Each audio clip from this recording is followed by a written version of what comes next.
Now, news in today's papers about some changes to the apprentice and conditional jockeys licensing system designed to improve the quality of jockeys going forward. And to discuss this, I'm delighted I'm joined by senior jockey coach Richard Perham to discuss the issues, the changes and why they've been made. Very good afternoon to you, Richard. Richard, very, very good to speak to you. Good afternoon. And you. Let's just start with what the current setup is. Can you just explain what the procedure is at present for a young rider who wishes to take out a licence and what training they receive? Okay, with the initial start is, and the point to make is that the trainers actually hold an apprentice licence, which has always happened. So it's actually the trainer that applies to the British Horse Racing Authority to come on one of 6 one-week licence courses, either at the British Racing School in Newmarket or at the Northern Racing College in Doncaster. The criteria to get onto that course at present is that the trainer feels that their rider is up to coming on a licence course. So we have 5 days, which is training and assessment combined. And at the end of that 5 days, myself or Kevin Darley or Tim Reed are the lucky people that have to say either, yes, I think this rider is ready to go and ride in races, or no, I don't think you've quite hit the mark and I think you need to come back again in, 3 or 6 months' time. So that's how the system works at present. Now, looking at the number of statistics for those people that go on the course and don't make it through, that seems to be the cause for concern, that if you like, we're pushing too many people through the system. As a result, too many of them are falling by the wayside and maybe not enough emphasis on initial quality? I very much agree, and it's something that I've been in a very lucky position for the last 12 years of being a jockey coach here at the British Racing School. Something that I've campaigned for is to make it a little bit more rigorous and a little bit harder to actually get on the courses, because what we're doing at the end of the day is giving a lot of false hope. Now, it's lovely to think, OK, these people can have a ride in a race, that's wonderful, but there are other avenues to maybe push people if that's that case, maybe down the amateur route, for instance. And if they do well as an amateur, maybe then they can progress to a professional route. But yeah, I think there's a lot of emphasis put on the fact that, 88% of the people that come on a licence course do not get to become a professional jockey, and actually it's the 30 or so percent that don't actually ride a winner that's the real cause for concern. So what we're not really doing is we're not taking the cream and making that better and making them rise to the top. So how do these changes help in that process? I sense that whilst the trainer is still important in sending people forward, there is sort of more rigorous assessment at an earlier stage. Would that be a fair assessment? Yeah, very, very much so. What we've planned through the Training and Development Strategy Group is to get people in 6 weeks beforehand. So any rider that wants to go on a licence course, they get sent by the trainer for a one-day assessment, and we're going to have 8 assessment days throughout the year, both at the Northern Racing College and also at the British Racing School. And what we're trying to do there is we're trying to look at a skills test. So see them on a horse, see them ride. That's, to be honest with you, Richard, that's usually the slightly easier bit, because that's something they do on a daily basis.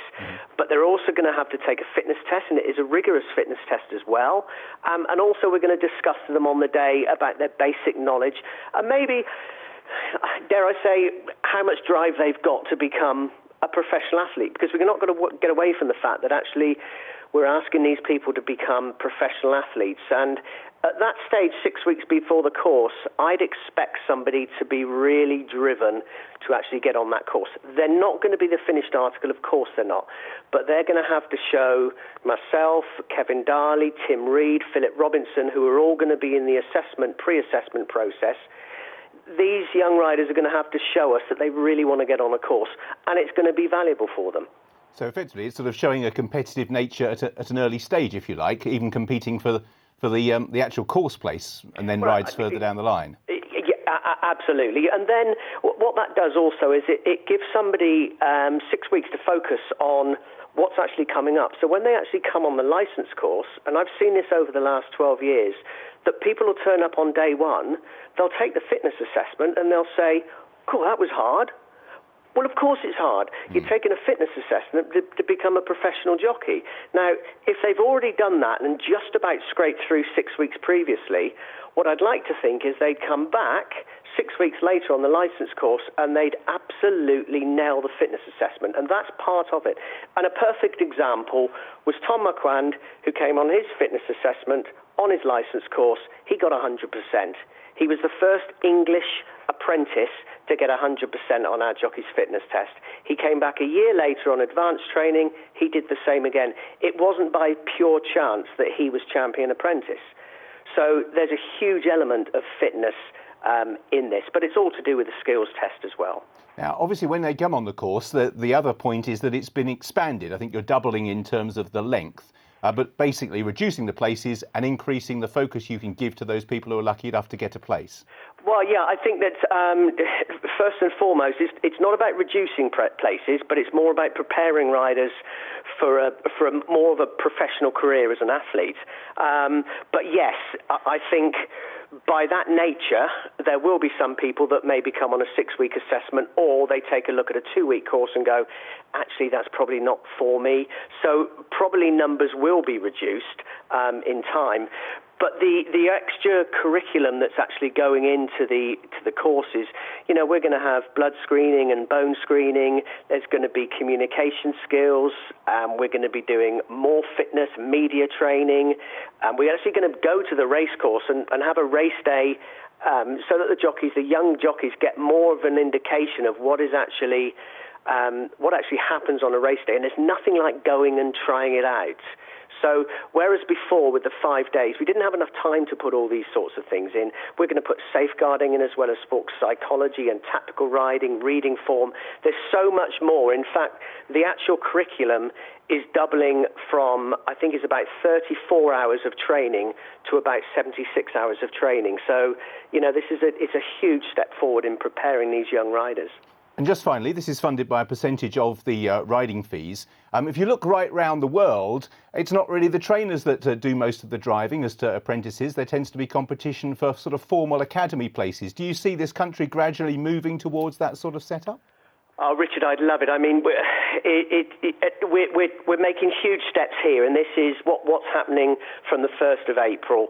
Has been a long time in planning, and you know, the BHA have had to get so many things in place for this to actually happen. That I think it's one step at a time. But yes, an academy system one day I think would be absolutely fantastic.